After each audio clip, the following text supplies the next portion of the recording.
Jai Radha Madhava Kunja Bihari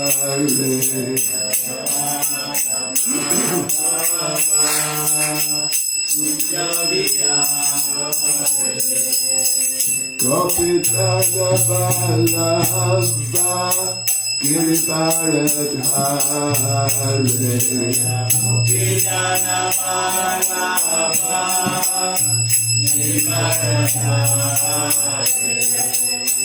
Gopitana Balava Giriparadhari Gopitana Balava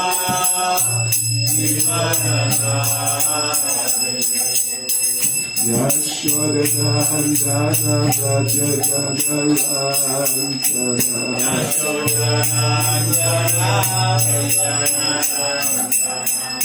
Yashodanandana Rajajanarantana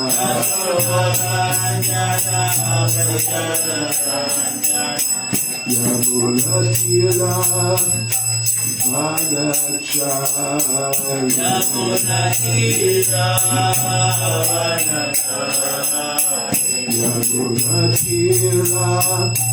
Vanachari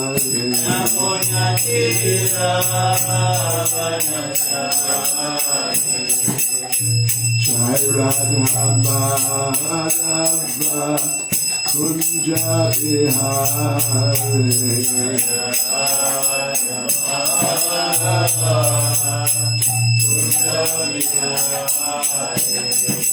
Jai Radha Madhava Kunja Bihari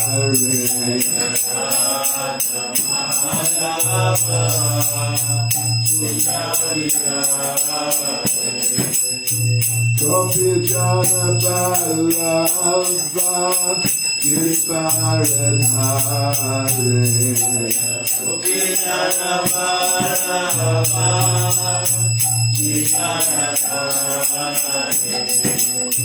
Gopijana Balava Giriparadhari Gopitana Balava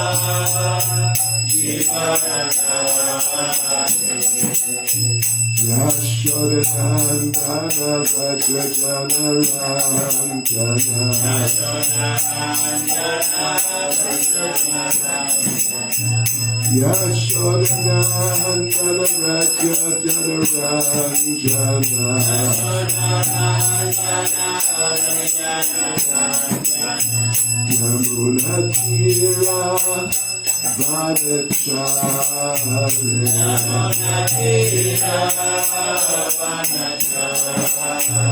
Yamunatira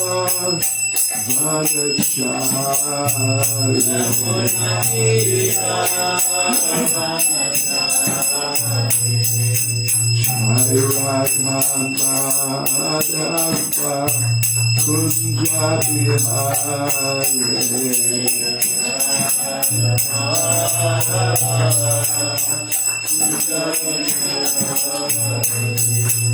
Jai Radha Madhava Kunja Bihari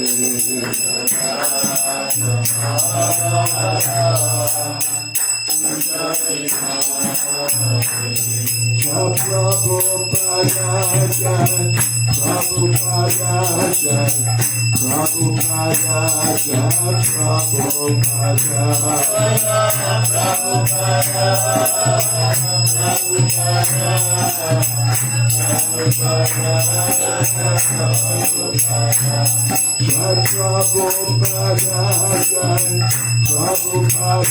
Jai Prabhupada Jai Prabhupada Jai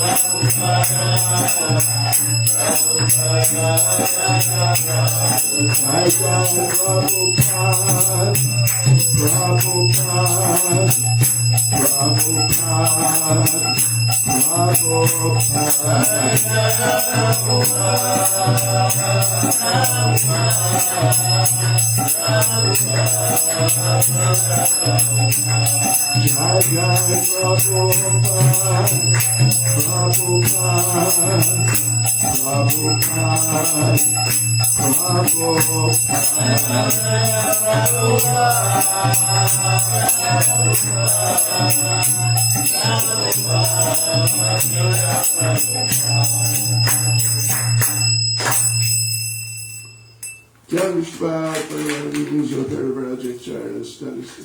His Divine Grace, A.C. Bhakti Swami, Srila Prabhupada Ki, ISKCON's founder Acharya Srila Prabhupada Ki, Grantaraj Srimad Bhagavatam Ki, Shri Shri Radha Radhanath Ki, Shri Giri Govardhan Ki, Shri Caitanya Mahaprabhu Ki, Sankirtan Yagya Ki, Shri Rad Astami Mahotsava Ki, Go Premanande. All glories to their Sama devotees. All glories to their Sama devotees.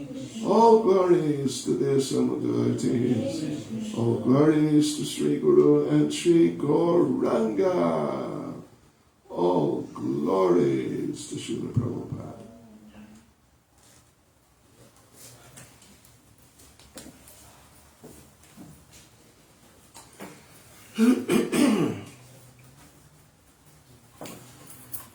Om Namo Bhagavate Vasudevaya.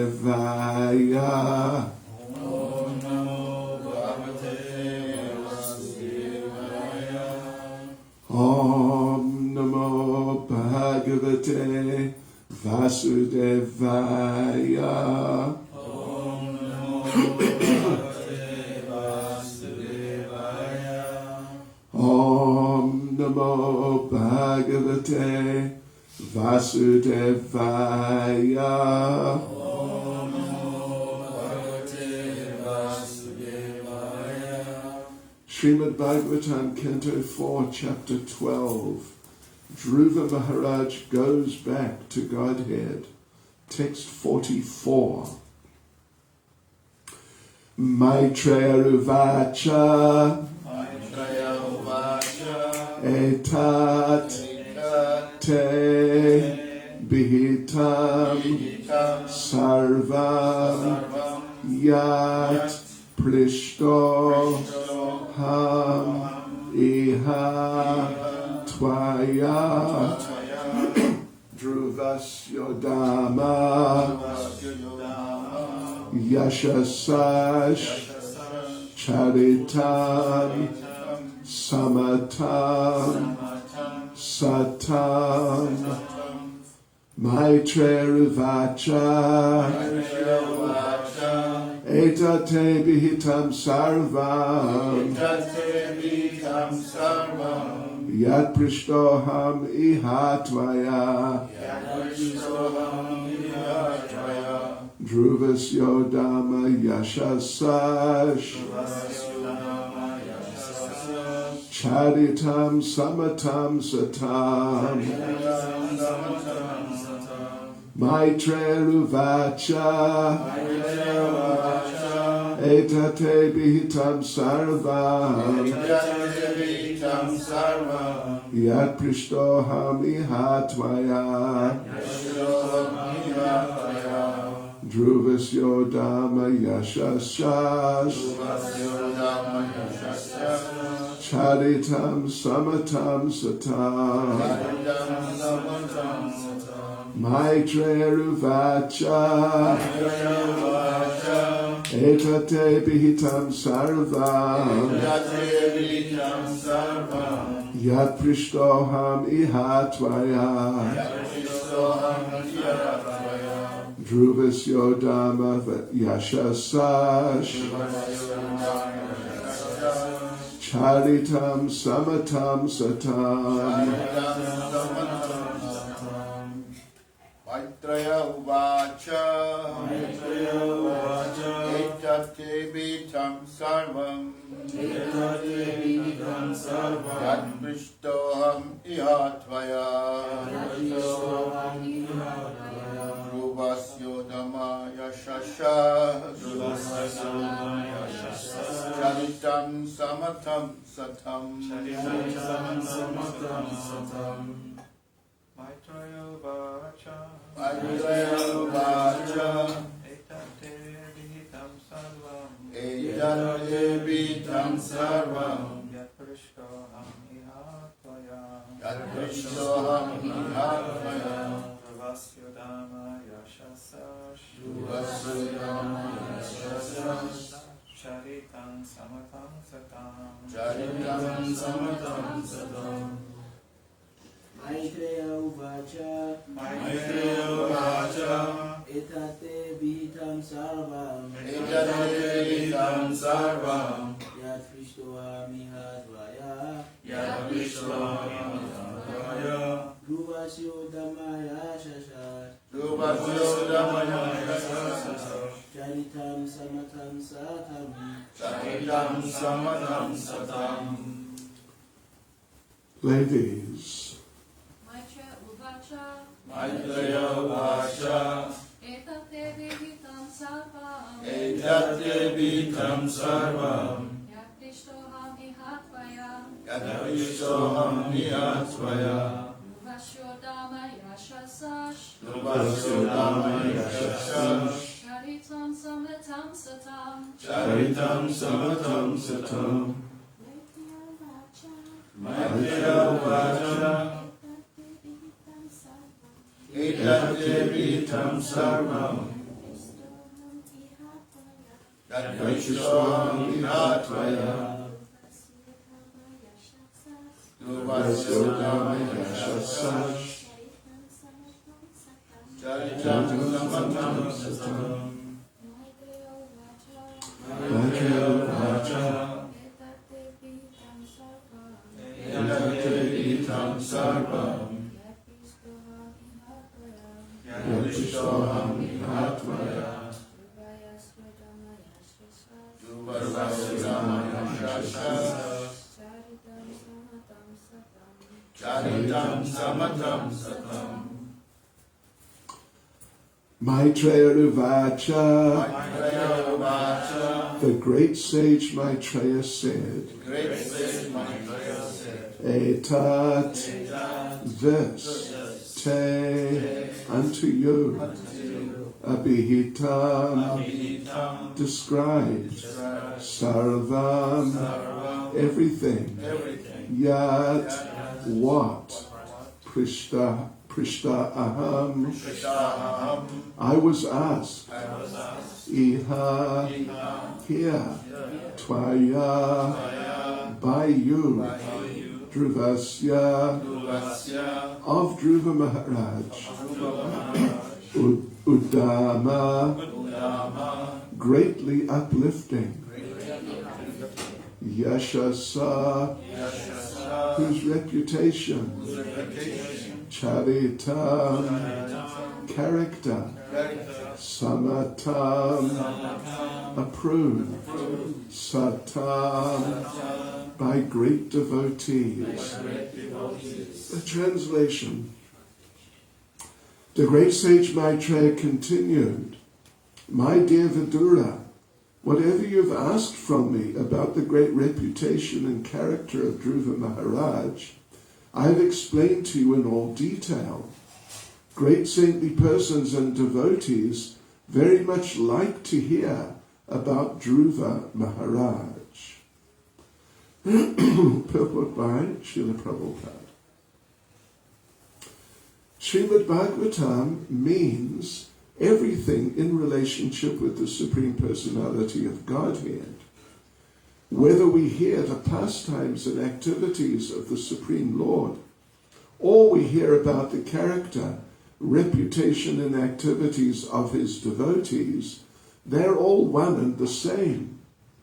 Neophyte devotees simply try to understand the pastimes of the Lord and are not very interested in hearing about the activities of his devotees.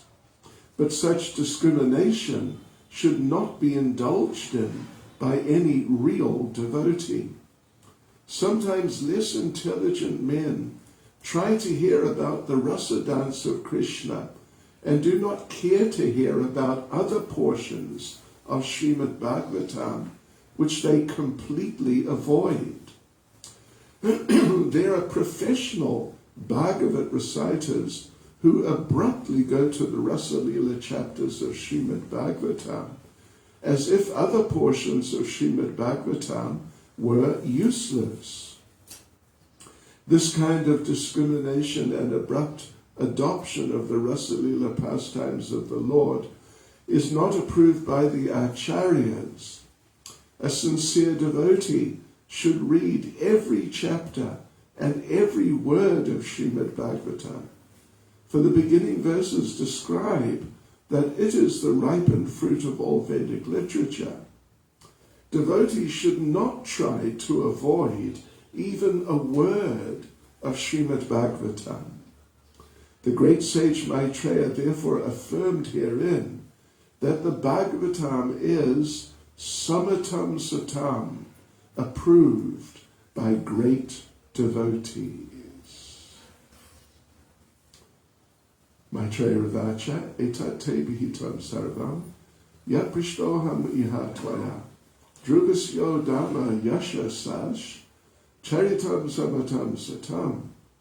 The great sage Maitreya continued, "My dear Vidura, whatever you've asked from me about the great reputation and character of Dhruva Maharaj, I've explained to you in all detail. Great saintly persons and devotees very much like to hear about Dhruva Maharaj." Nama Om Vishnupadaya Krishna Prestaya Bhutale Srimati Bhakti Vedanta Swami Niti Namane Namaste Saraswati Deve Gauravani Pracharane Nirvishesha Shunyavadi Pastyachade Shatarane Sri Krishna Caitanya Prabhu Nityananda Shri Advaita Gadadha Shivas Adi Gaura Bhakta Vrinda Hare Krishna Krishna Krishna Hare Hare Hare Rama Rama Rama Hare Hare Vanchakalpatarubhyas Jagripa Sindhubhya Evacha Patitanam Pavanebhyo Vaishnavebhyo Namo Namaha. Srila Prabhupada Ki Jai. Yes, so here Maitreya is telling Vidura that basically we have completed the description about Dhruva Maharaj. Although there's some more to come, but basically the main parts have been covered, and it's really noteworthy that devotees, great saintly persons and devotees, great saintly persons generally would be a synonym for great devotees, very much like to hear about Dhruva Maharaj. I was reading yesterday chapter 13, I think. I'm up to 13, 14. I was in 13 yesterday. And Srila Prabhupada made the point there in one of the purports, that if we simply read that chapter of Srimad Bhagavatam again and again, repeatedly, we'll go back to Godhead. Yeah. And Srila Prabhupada in the purport is basically focusing on that sort of subject, the power of Srimad Bhagavatam, even of parts of Srimad Bhagavatam which may, to some people, may not appear to be so stimulating or interesting or super special, but actually it's all super special. And Prabhupada makes the point, I'm sure you all picked it up. He says a couple of times, a sincere devotee should read every chapter and every word of Srimad Bhagavatam. Devotees should not try to avoid even a word of Srimad Bhagavatam.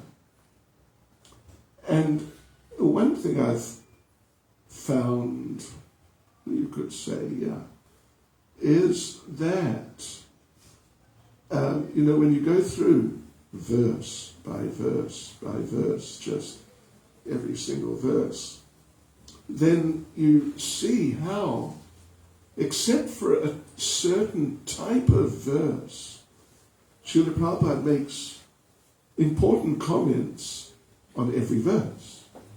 The only type of verse that Prabhupada does not comment on often or usually, more often than not, does not, is verses which are just like strictly historical, like just telling part of a story.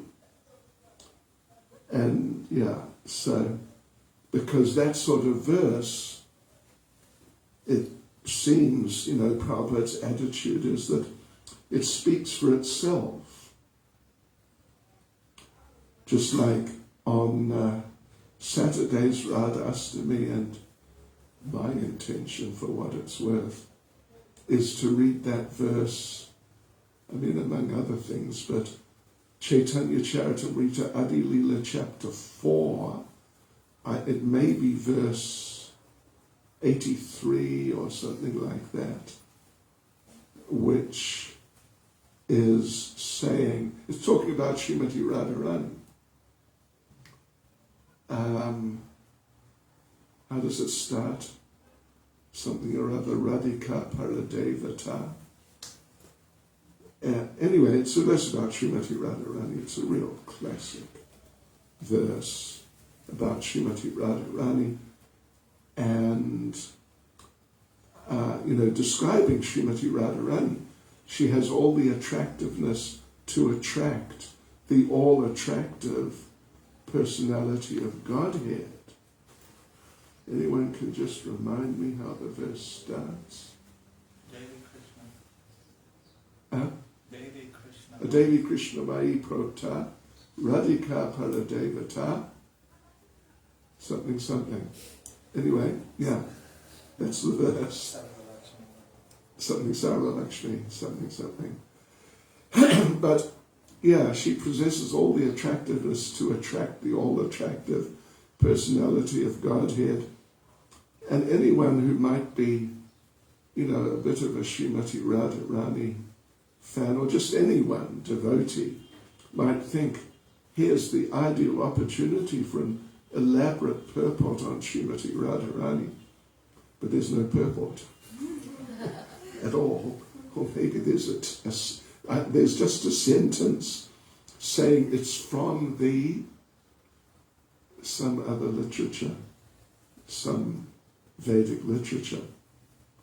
But then what happens is that the next several or 10 verses or something are a purport. They're explaining that verse. So, looking at these things, fairly carefully, it seems that whenever you get these historical verses where they're just telling the story that someone is doing this, then doing that, and then something happened, and something like that, then Prabhupada may not, or oftentimes does not comment, because the verse sort of is its own commentary, you could say, just historical. But otherwise, when you get these series of verses like Narada Muni glorifies Dhruva Maharaj, which is amongst the couple of chapters around here, then every verse has at least, oftentimes a 2-paragraph purport, sometimes a 3-paragraph purport. one purport I came across, I think it's in chapter 13, just a couple of days ago. It's got 11 paragraphs about, about Dhruva Maharaj and related things. And Prabhupada really gets into it. He really gets into it. So, and, it's said that every verse of Srimad Bhagavatam is about Krishna. Every verse. And, we can see by studying it, as we're doing, in fact, going through verse by verse by verse, how Srila Prabhupada, unless it's one of these sort of self-explanatory verses like historical, purely historical, then Prabhupada is always explaining in terms of Krishna and Krishna consciousness. In other words, he is helping us, not just helping us, but he's showing us how every verse in the Bhagavatam is about Krishna. And it's not just a collection. I mean, you don't even get collections of just sort of, verses about this or that, but they're all about Krishna. And that's what the Bhagavatam is meant to be. And that's why the Bhagavatam is the supreme literature. Because, when in the first canto, when Narada Muni comes to Srila Vyasadeva is feeling, you could say, frustrated, something like that, that after having, as far as he knows, completed all knowledge, just all knowledge, he's still feeling dissatisfied, or he's not feeling satisfied. But he should be feeling satisfied, because if you've got all knowledge about life, then you should be fully satisfied and sort of completely on top of life in all respects. But he wasn't feeling like that. He was feeling that something quite substantial was missing. But he couldn't put his finger on it. And Narada Muni then came and, explained somewhat elaborately that the problem is, there's a few problems actually, but the main problem is you have not explained clearly enough about Krishna. So that's the reason. Of course, another reason is you have explained too much, or too nicely, you could even say, about materialistic religion, which is just not worth the trouble at all. So that's something. You have sort of promoted something which is fundamentally, just by its nature, frustrating, ultimately at least. But on the other hand, you haven't clarified enough about Krishna. And it's interesting, actually, if you look at a few of the other Puranas, I just sort of looked at a few, just a handful, and not in depth, but quite a number of them talk about Krishna. Even some of them talk about Radha and Krishna, very clearly. At least stating the name of Radharani and explaining some of their pastimes. But still, even though that was there, is there, it wasn't enough either quantitatively or particularly qualitatively. It just wasn't enough to really satisfy the needs of the self.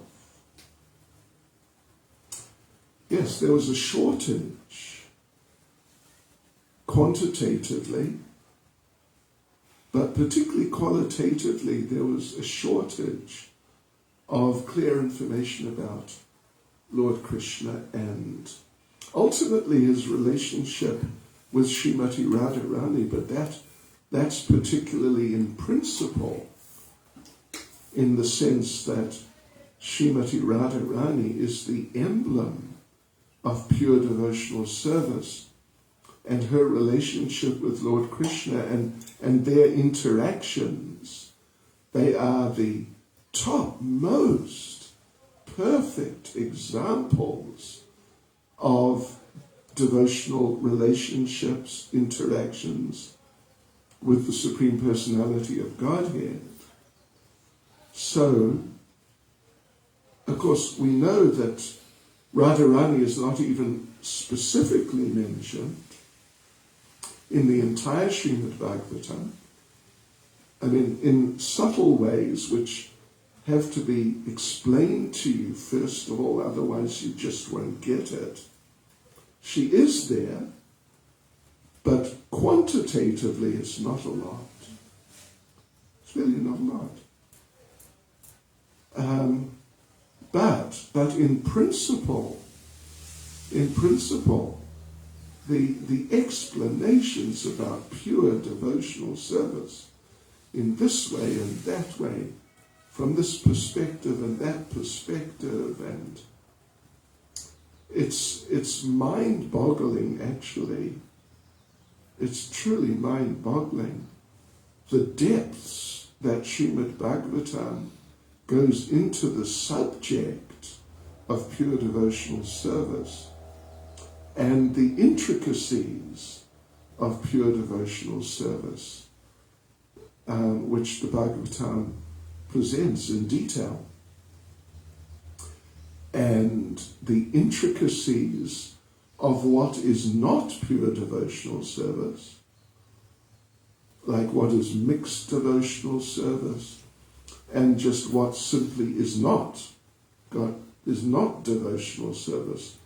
All of that is there in Srimad Bhagavatam.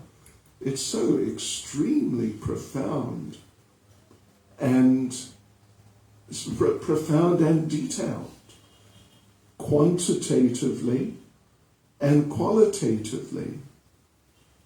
And the other Puranas, I mean, like I said, I have not studied like in depth any other Puranas actually, but just kind of skimmed a few places here and there.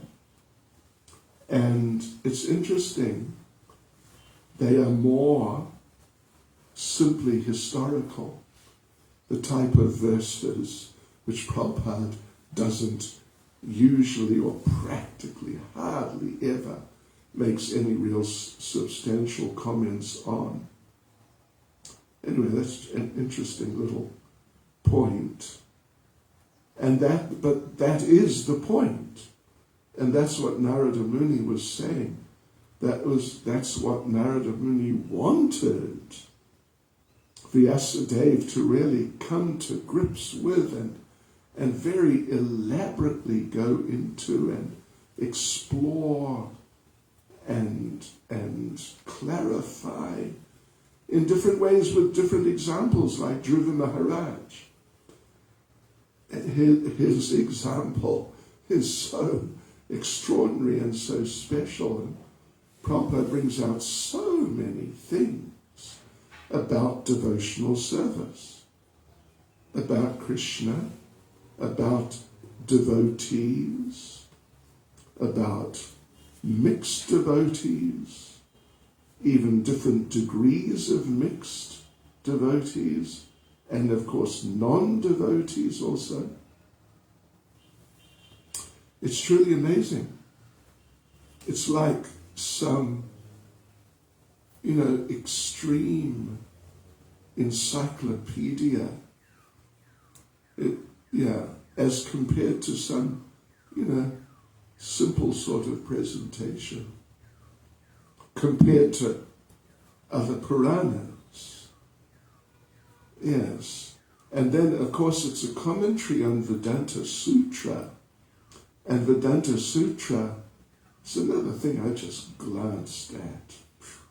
The first so many verses. And, unless you've got commentaries which reveal how Bhagavatam and Vedanta Sutra are related, like very intimately and intricately related, you wouldn't think they're related. Because one is just this sort of, what would you say, almost convoluted philosophy, and the Bhagavatam is, of course, it's got its philosophical parts, it really does, but it's so much more approachable than Vedanta Sutra. It's just like a completely different type of presentation. So the value is so great. The value of Srimad Bhagavatam is so great. Prabhupada at the beginning of the purport mentions that Bhagavatam means everything in relationship with the Supreme Personality of Godhead. And whether we hear about the Lord himself or we hear about the character, reputation and activities of devotees, doesn't matter. They're all one and the same. This is another very special thing about Srimad Bhagavatam. It really elaborately discussing different devotees and their particular characteristics and the particular things, qualities they have and things they do, which makes each particular devotee being described so special, and which in doing that allows Srila Prabhupada, or you could say the commentator, to really explore the subject of devotees. That you don't find, at least in the Puranas I've glanced at, don't find so much at all. It's really, it's really quite different actually. So this way you can say Srimad Bhagavatam, it's like you could say a transcendental treasure trove.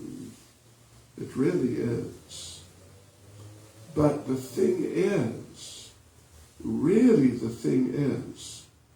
that if you don't get it, if we don't get it through Srila Prabhupada, then, other commentaries are available now, like Srila Vishwanath Chakravarti Thakur's complete commentary. Jiva Goswami, his commentary, a complete commentary, but he doesn't comment so much at all.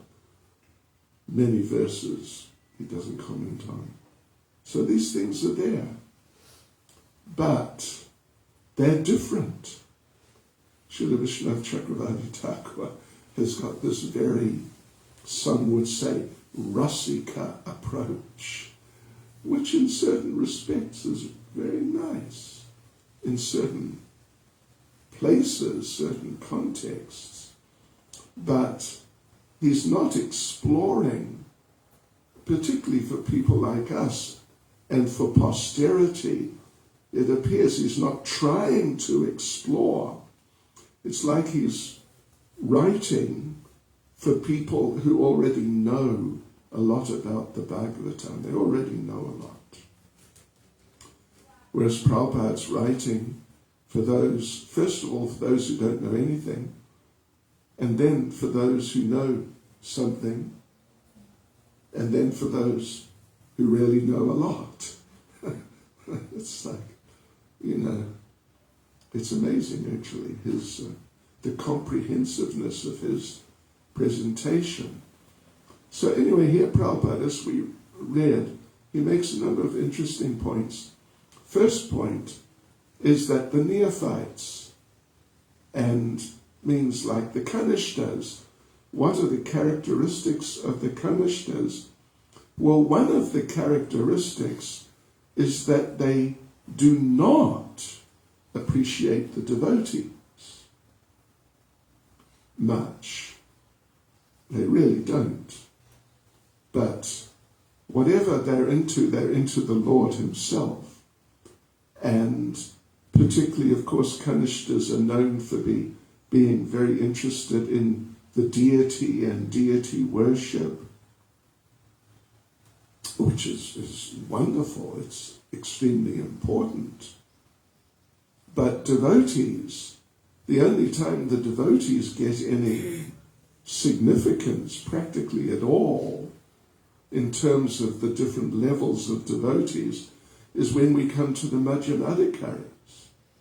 Then, for the Madhyamadhikaris, devotees are very important.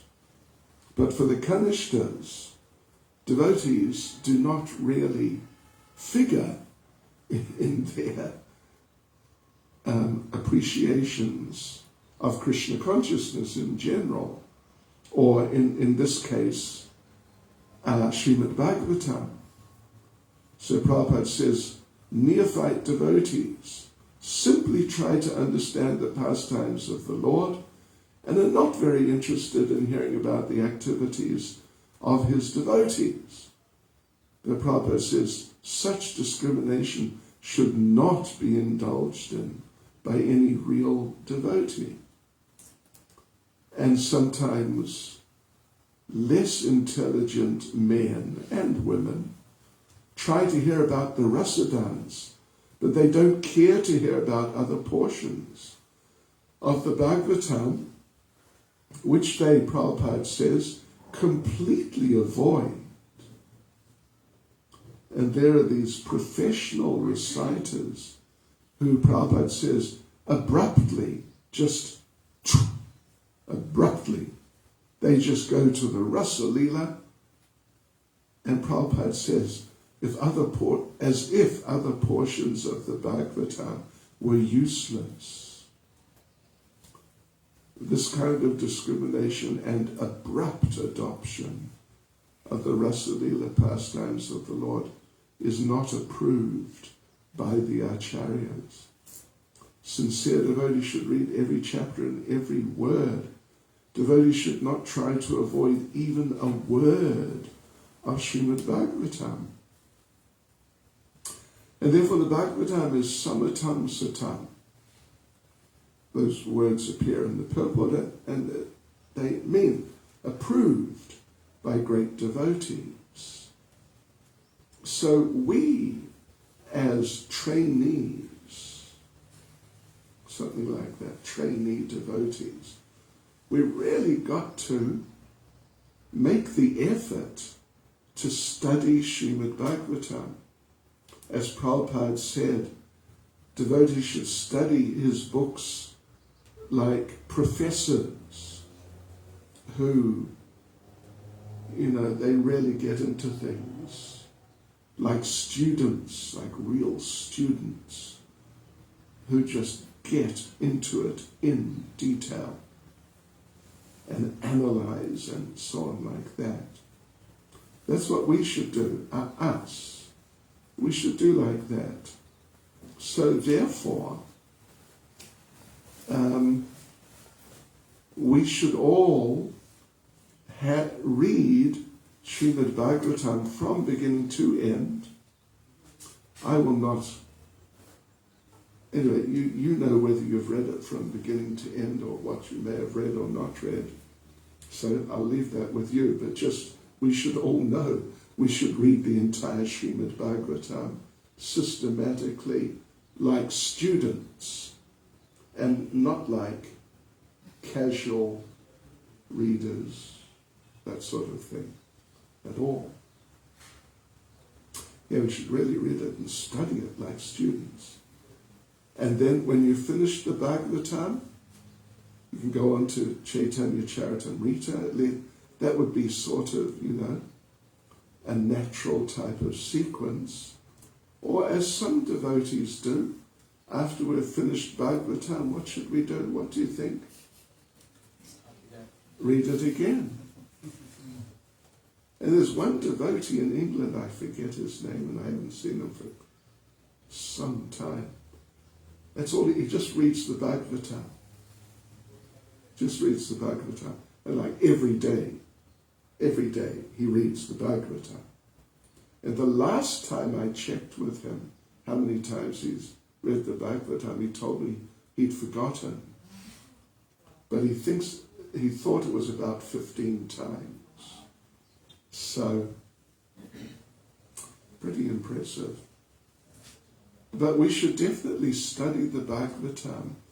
It will help us tremendously in our efforts, our attempts as trainee devotees. It will really help us. Yes. Otherwise, if we don't study the books, and Prabhupada, of course, he recommended, or not, you could say recommended, Bhagavad Gita, Srimad, Bhagavatam, Caitanya Charitamrita, Nectar of Devotion. There's the one purport. If you've read Caitanya Charitamrita, you would know right at the end of Madhya Lila, it's in the last several verses of Madhya Lila. In the purport, Prabhupada says that anyone who does not read, any of his followers who does not read all his books, in due course will end up just eating and sleeping and will fall down from Krishna consciousness. You can locate it. That's what. Look at the last several verses of the Madhya Lila. I mean, the last several. And it's right there. Yeah, we don't want to end up like that. And even if we don't end up quite like that, we don't want to end up sort of half like that. or 3/4 like that. Just sort of hanging in there, because we know it's the right thing, it's the best thing, and we need to do it. And ideas like this. But we're just not into it. I mean, sort of in our own ways, feeling a little like Srila Vyasadeva at that point. Just a little lost. That, I'm in Krishna consciousness. It should be like, very exciting and wonderful and great, but me, I'm just sort of hanging in there. And it's nice. Prasadam is great. And, sometimes there's nice kirtan and, sometimes there's nice things. But sometimes I'm just hanging in there. So this is a very important part of sort of the equation, the formula, how to really become situated in Krishna consciousness. Not just situated, situated in the sense that Prabhupada on many occasions, and I just read yesterday also, because I'm just going through, now I'm going to start today chapter 14. And yesterday I read, Prabhupada was saying how we should go back to Godhead. Yeah. And regularly, Prabhupada, among so many other things that he says regularly, you regularly find he says, we are meant to go back to Godhead. We can go back to Godhead. We should go back to Godhead. Like that.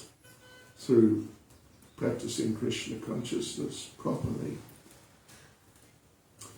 So, yes, we definitely should do our best to not just be kanishtas. Prabhupada recommended that at least we should try to be Madhyamadikaris. Prabhupada specifically recommended that at least.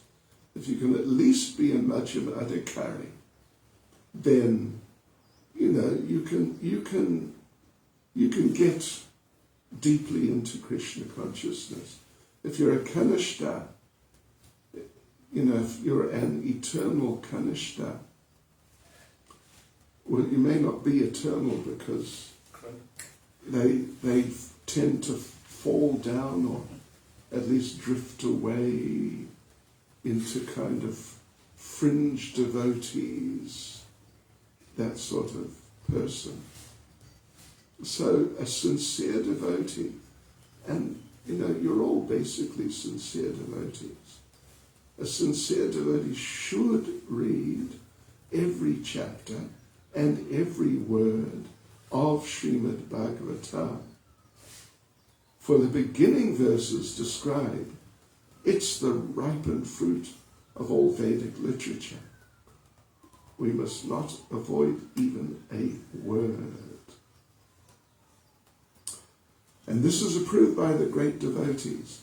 It's done by the great devotees and approved. Hare Krishna. Srila Prabhupada ki jai. Comments, questions? Jai Sachinandam Prabhu. Thank you, Maestro. Very, very inspiring class and urging us to read. Yeah, it's true. You're a great reader. Not so much. But because I teach, Yeah, yeah, you read.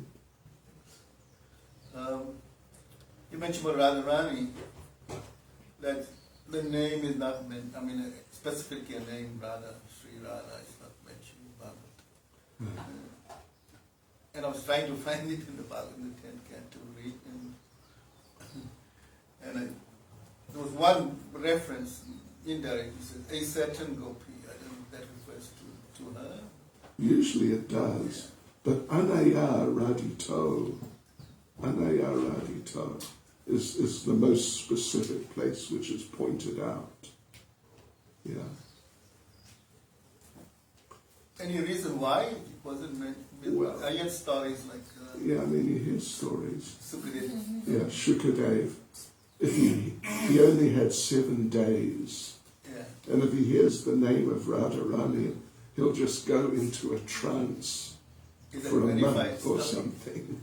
And he won't, his mission will not be fulfilled. Okay, so that's verified. That sort of idea is there. And it may be true. But, of course. Well, in the 10th canto, in those verses, it's, in the purports, not exactly Prabhupada, but our commentators, they generally, by referring to Srila Vishwanath Chakravarti Thakur more than anything, they do point out that here this is referring to Radharani. Yeah, some like that. Yes, Prabhu. Hare Krishna. So the other day, this devotee tells me that if I'm not initiated, then I'm not gonna go to Godhead. And another devotee told me that if I'm not initiated, then I don't have Krishna in my heart. Right? So Temple devotees, is it? yeah. Okay. So I understand. Coming from a Christian background, those that are baptized are respected and are the real church people, and those that are not are just regularly churchgoers. So I understand it. That's how I see initiation, baptism in Christianity for me. So my question is, it's so let's say if I chant 16 plus rounds every day, I read all the books and I follow the rules and the principles, is that still not enough? Am I still not? Do I still need to like? Am I not going to be a great devotee because of that? You know, our devotees are really wonderful. They're just, I mean, they're all great. They really are. Sometimes they come up with interesting ideas. But, I mean, you know,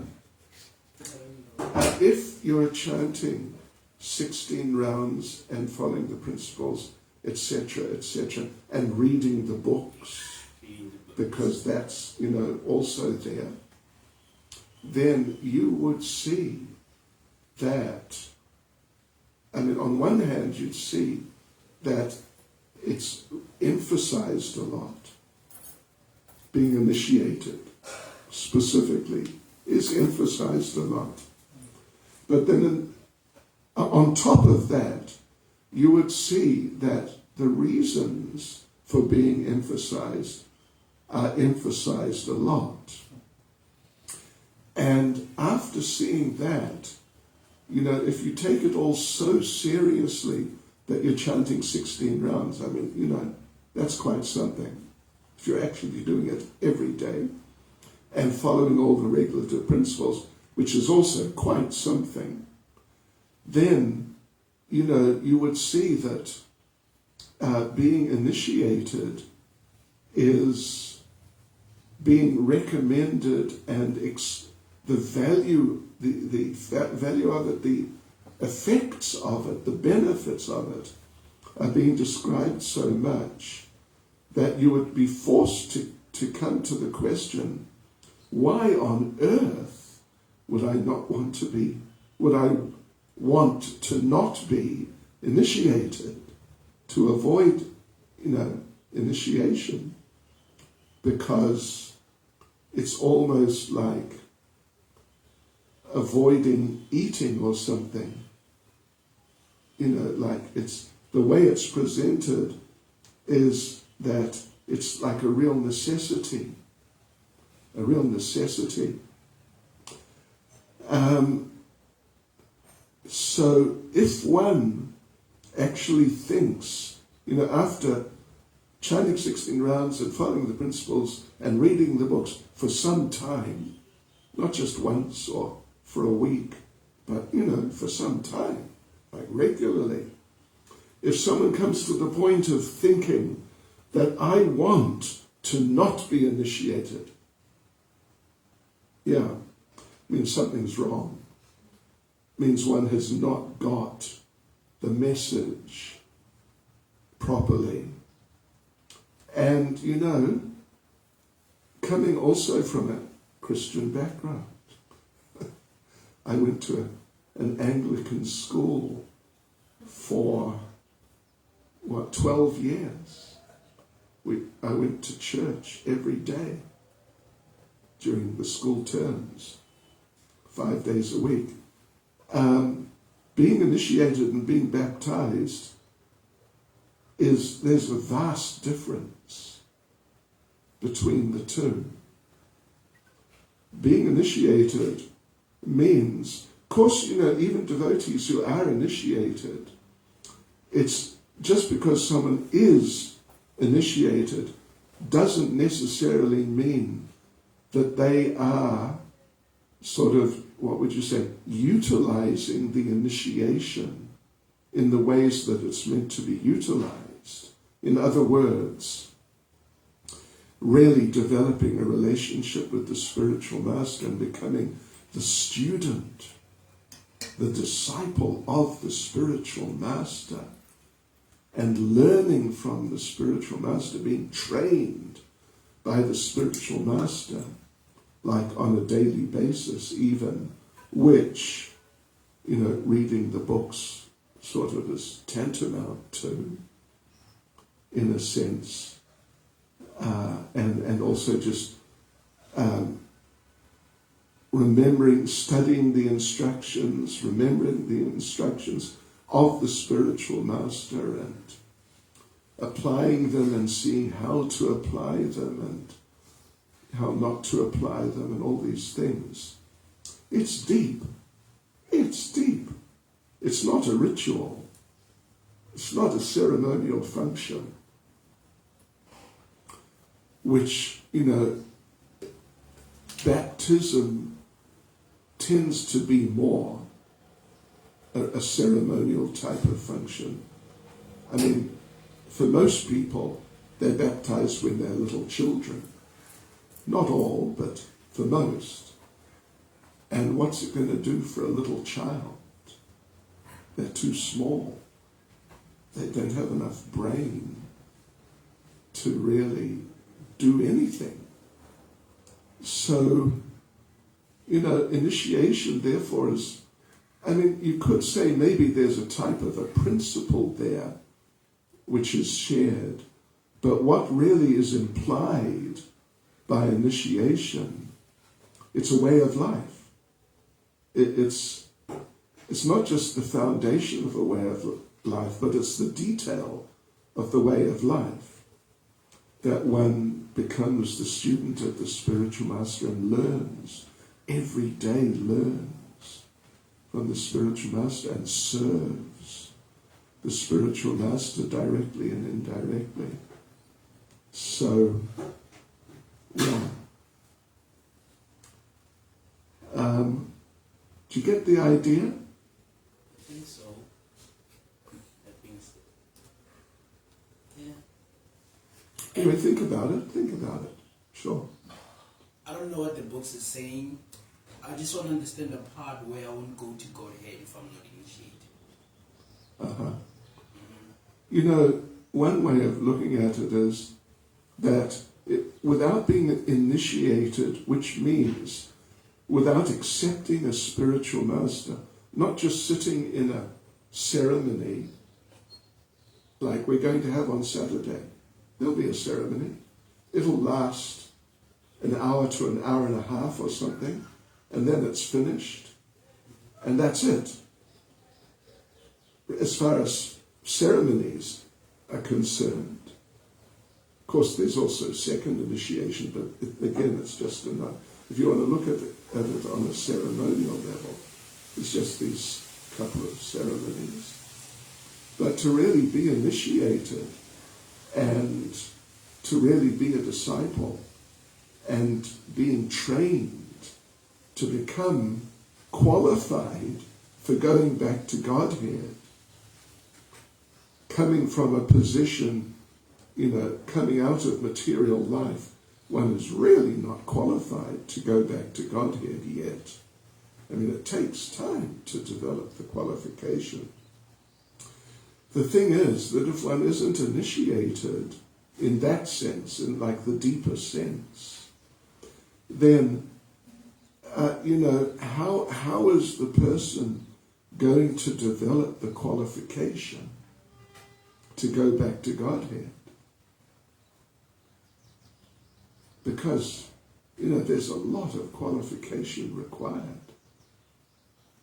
Because we're coming from, a very un-Krishna conscious background. All of us. Whether we're Christian background, Hindu background. The lack of qualification in the very early days is really quite extreme. So, if one wants to not be initiated, means one doesn't want to be trained to really become, a qualified devotee who's the sort of devotee that Krishna will look at and see, yes, this is one of my people. Then it would definitely be a problem in terms of going back to Godhead if one is not initiated. It's extremely likely that one would give up chanting 16 rounds. It's extremely likely that that whatever one's doing in Krishna consciousness, in the beginning one may be inspired and excited about it, but after, 20 years, then, I chant my rounds every day. But one may tend to lose interest. Think about it. Don't just think about it too. Discuss it. And explore the idea, the ramifications and the related. Because it's a big subject, it's not a small subject. It is. Like learning a language. It's a big thing. Learning a new language. I mentioned before. I studied Russian, and one of the first books I got, it's called Learn Russian in 30 Days. And I thought, hey, I bought it actually. I thought, that's what I need. And then, I studied it for 30 days. And I can tell you what, after 30 days, there's no way that you know the Russian or any language. Other than just very rudimentary things. Learn how to say, I cannot speak Russian.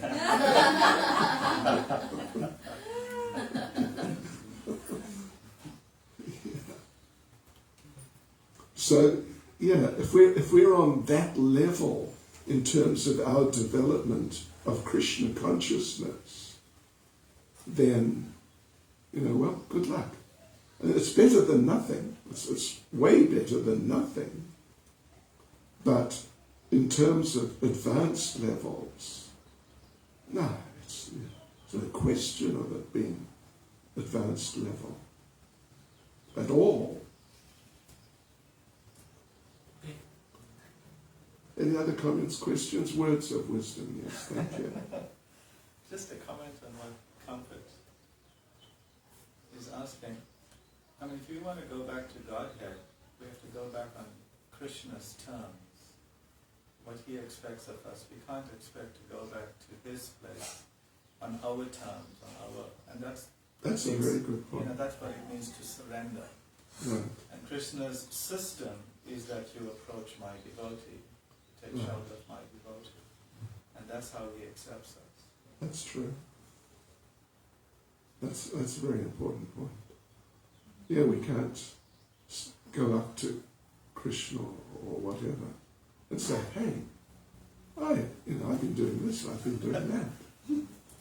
So, here I am. Let me in.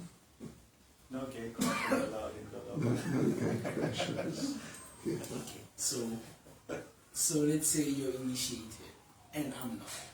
But I chant more than you, I read more than you, I do everything more than you. Who's a devotee of the Lord? Well, you do more. It depends what you mean by more.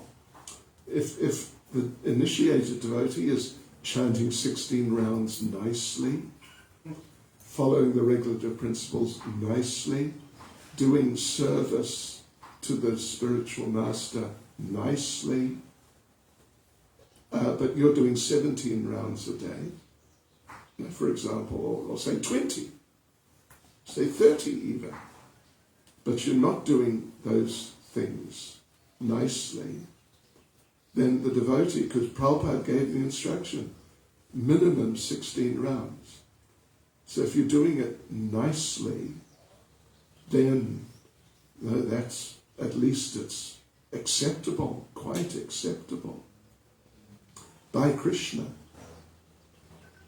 Prabhupada, one devotee, I think it's in the Leelamrita, in Mumbai, told Prabhupada, Giriraj Maharaj actually told me the story years ago, told Prabhupada, I like cooking.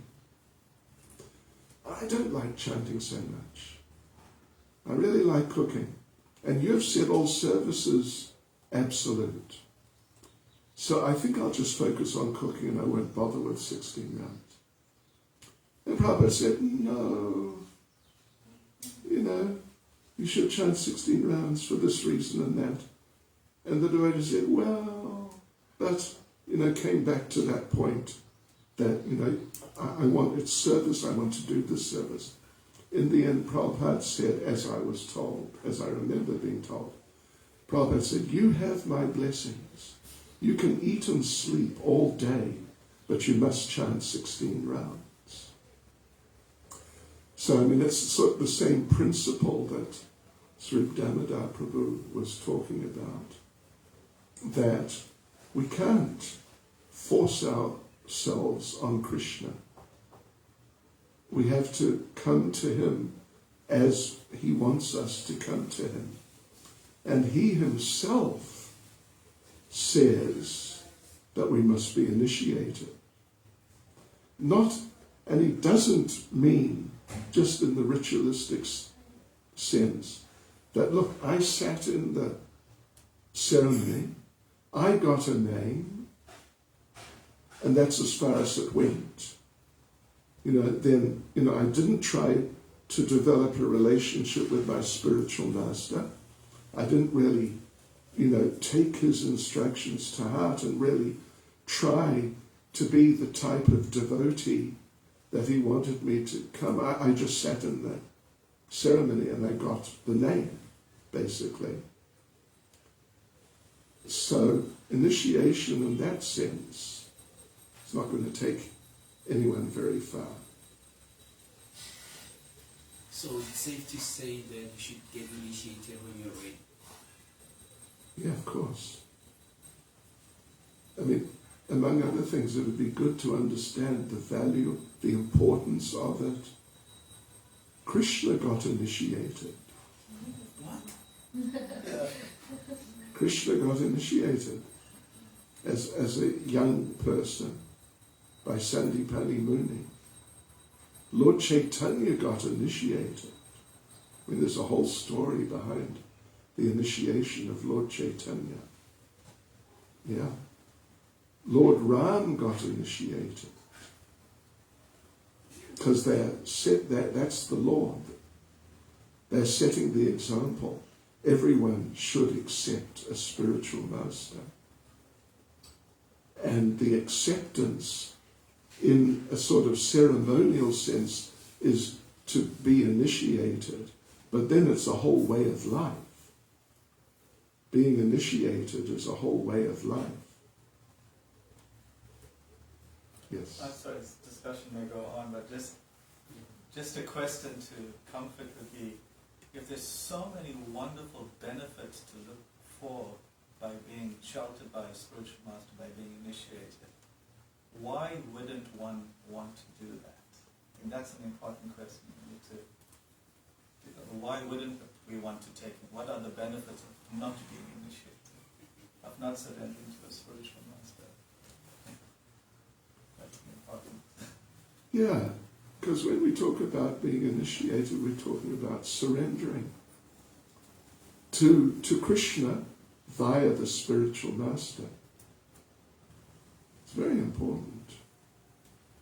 And it's so extremely helpful to have someone who is looking after you. Someone, when the going gets a little difficult sometimes, which does tend to happen sometimes, we've got someone who sort of got our back, so to speak. Someone who is committed. Because the spiritual master, when a person is initiated, the spiritual master internally vows, I will do whatever I'm capable of doing to help this person go back to Godhead. So to have someone who's committed to you like that, wow, that's a major asset. Otherwise, if you want to do it, there's a famous song by Frank Sinatra, who you probably never heard of. My father used to play it regularly. It's called I Did It My Way. If you want to do it your way, well, we say, good luck. And when you realize that, I'm not really so, my way, the way I put together, I'm not really so capable and I need help, then okay, refer back to us, and we can take it from there. We don't force people to become initiated. And some people, even some people who want to be initiated, we can see they're not ready to be initiated. So in those cases, we tell them, just hang on, just wait, and just carry on. And, we can always discuss it any time, but don't jump into something you're not ready for.